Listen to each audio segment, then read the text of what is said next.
Hi everybody, we are going to go through a plaster casting tutorial today. This process is used to make molds, typically with slip casting, but this mold in particular will not be used with clay. So just to start off, you want to get your object onto a flat surface that you're going to be pouring onto. We have a paper structure. And right here we're going through and filling in all the undercuts on the piece so that plaster doesn't go underneath the shape and lock it into the mold later on. This process is probably one of the most important just to get your shape right. Everything's got to look good. Here she is, all settled in.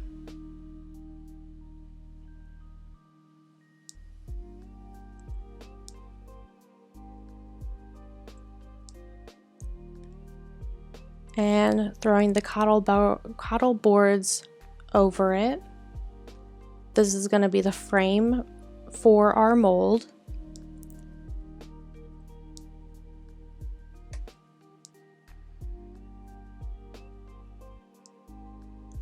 And we're just taking a little bit of extra clay here and filling in any of the gaps on the inside of the cottle board. This prevents leakage from the plaster when we pour it. Again, you want to take some time to do this, just so you don't have a big leak.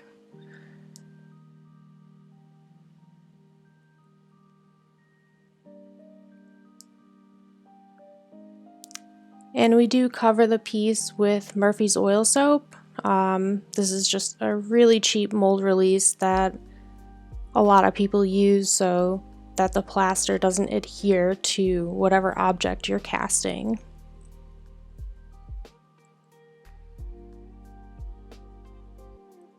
Make sure that you are going to be equipped with a particulate mask. Plaster is not the best thing to breathe in.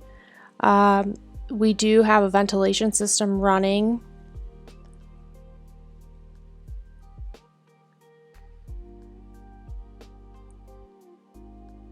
And here we are just calculating how much plaster we will need for the mold. You have to take the square I use square inches to find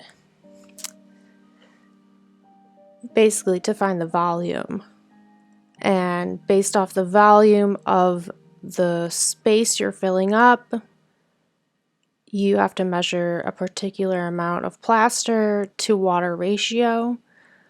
There are other ways to do this, but in this method I am being as precise as possible, measuring the exact amount against the exact amount of water.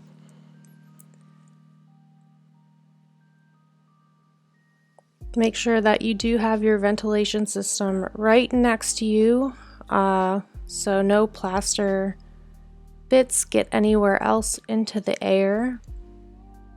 I have a scale under that blue bucket.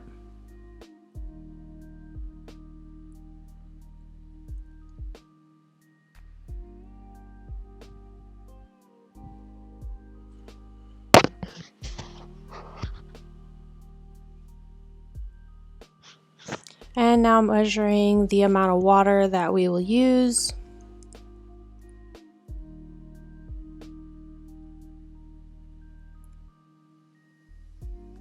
We're pouring the water directly onto the plaster. You could do it the other way around. Really makes no difference.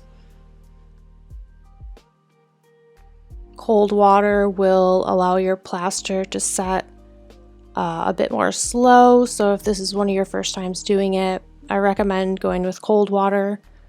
But hot water will expedite the process and you can get those molds set a lot quicker.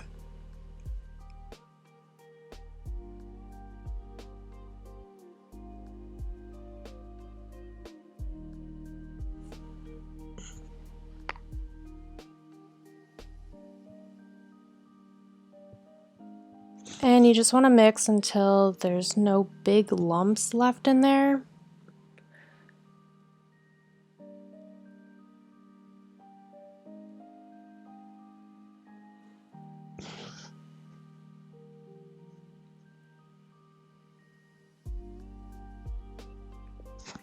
Don't be scared to get your hand in there and just kind of break up any remaining clumps. Totally safe on the hands, just, you know, wash afterwards.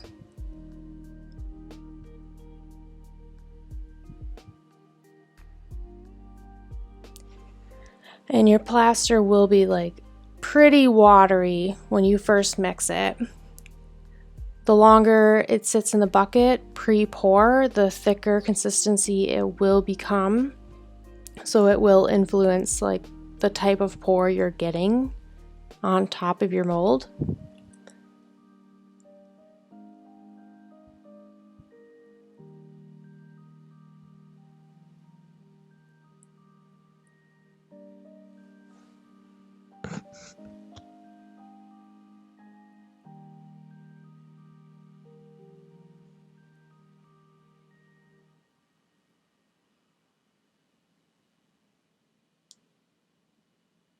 And now for the pouring, just be sure to get it all inside the cottle boards. I like to aim for one spot on the mold and just pour in that one spot, letting the plaster kind of do its work around the object, leveling itself out in all the crevices and, you know.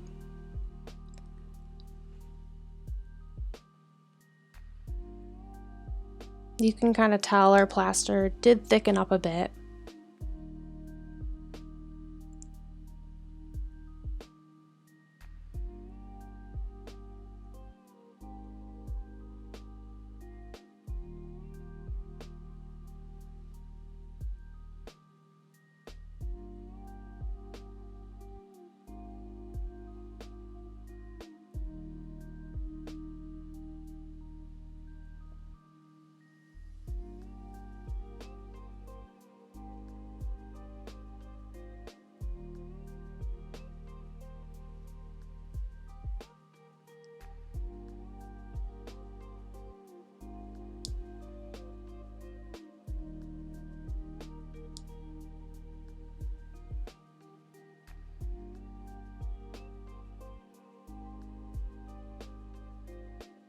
And don't be afraid to get your hands dirty again. Just scrape out the remaining plaster with your hands. Don't let it go to waste.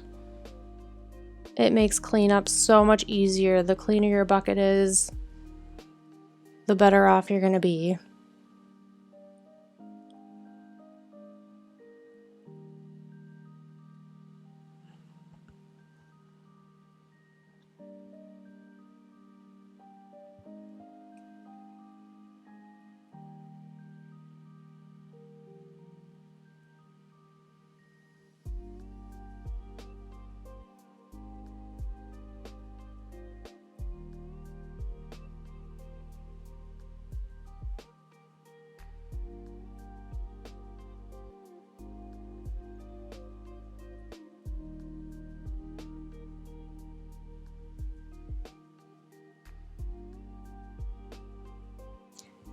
And we're just going to pound the table. You can use a hammer, you can use your hands.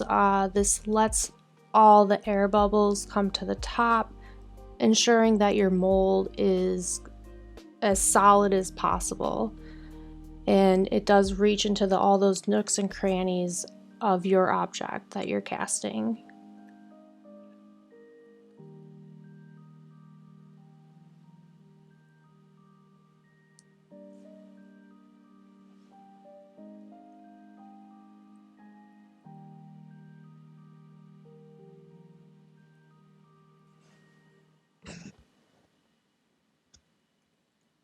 So our mold has been sitting probably about 15-20 minutes now. It has solidified. You'll feel it get hot. That means it's doing its work and it's pretty much ready to go.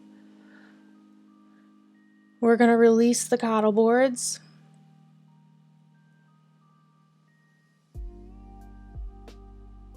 And the mold is complete. Looks like all the plaster cured successfully.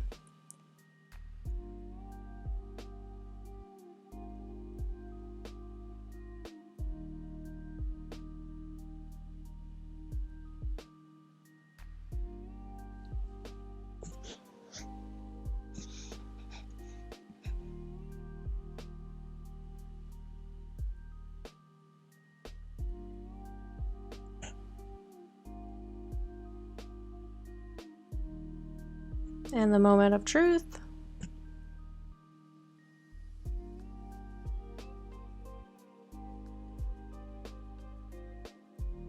And it looks like she came out all right. We're going to do some cleanup, get rid of as much clay as possible. You know, again, this mold is not for slip casting or clay use. We're going to pull out the object as best we can, but, you know, it did get destroyed in the process. Not a big deal. This was a sacrifice object for the mold making purposes.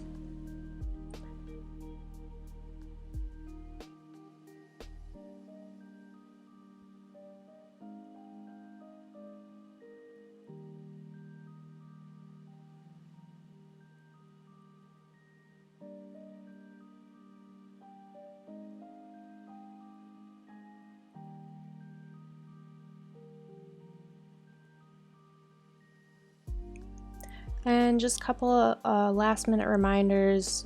Plaster molds do need to dry out before you use them. They do retain a lot of moisture for the first couple of days. Some people recommend letting them sit for 2 weeks, but I find that 3 to 5 days is sufficient for me to start casting.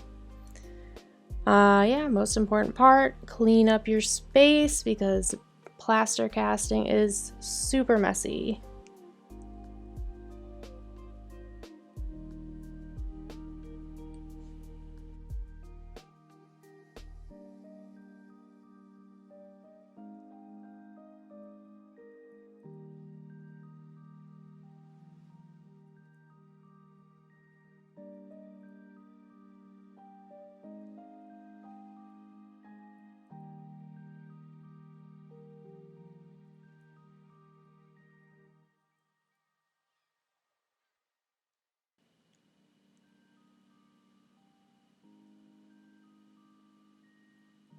And just a couple detail shots of the mold. Looks like we got some really beautiful folds from the paper.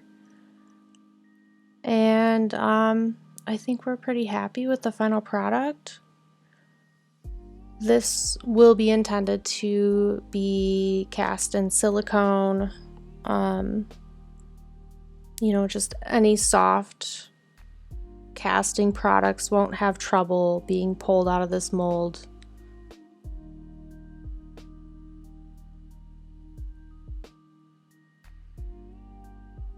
And just another angle. Yeah, we do need to do a little bit more cleanup, but you get the idea. Hope this was helpful for a 1-part mold. Yeah, I would love to do a 2-part mold intended for slip casting in the future, so stay tuned and thank you for watching.